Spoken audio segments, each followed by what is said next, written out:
RIP ஆர்ஐபின்னு சொல்லிட்டு காலையிலேருந்தே ஒரே மெசேஜாக வந்துட்டு இருந்தது. என்னடான்னு ஓப்பன் பண்ணி பார்த்தா நம்ம ராகுல் ஸ்டோரி கேட்ட உடனே அப்படியே மனசு உடஞ்சி போச்சு. என்னடா ஆச்சு அப்படின்ட்டு. இப்போ தான் புதுசாக கல்யாணம் ஆச்சு. என்ன சொல்கிறதுனே தெரில. எதுக்கு நைட்டு 10 மணிக்கு அவ்வளோ வேகமாக போனான் அப்படின்னு சொல்லிட்டு தெரில. ரெண்டாவது விஷயம், RS200 அப்படிங்கிறது எந்த அளவுக்கு பவரோ அதோட பிரேக்கும் பார்த்தீங்கன்னா வெறும் 70-80 வரைக்கும் தான் தாங்கும். அதுக்கப்புறமேட்டு கியர் ஷிஃப்டிங்கு, கியர் டவுனுன்னு சொல்லிட்டு எல்லா விஷயங்களும் கற்றுக்கிட்டு பண்ணால் தான் பார்த்தீங்கன்னா அந்த வண்டி நிற்கும். உங்கள் லைஃப் பார்த்தீங்கன்னா வெறும் 3 செகண்டில் தான் அந்த வண்டி. அந்த 3 செகண்டை கரெக்டாக நீங்கள் யூஸ் பண்ணல அப்படிங்கும்போது அந்த வண்டியை உங்கள் உயிரை எடுத்துரும். அது எல்லாத்துக்குமே தெரியும்.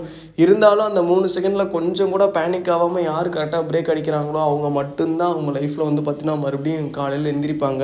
இல்லைன்னா அவ்வளோதான். எதுக்கு ஹெல்மெட் போட்டு போகாமல் எவ்வளோ வேகமாக போனா அப்படின்னு சொல்லிட்டு தெரில. லைஃப்பில் ஒரே ஒரு விஷயத்தை மட்டும் கற்றுக்கோங்க. ஹெல்மெட் போடாமல் வண்டி எடுக்காதீங்க. முடிஞ்ச அளவுக்கு ஒரு ரைடிங் ஜாக்கெட் எடுத்து போங்க. Night over speed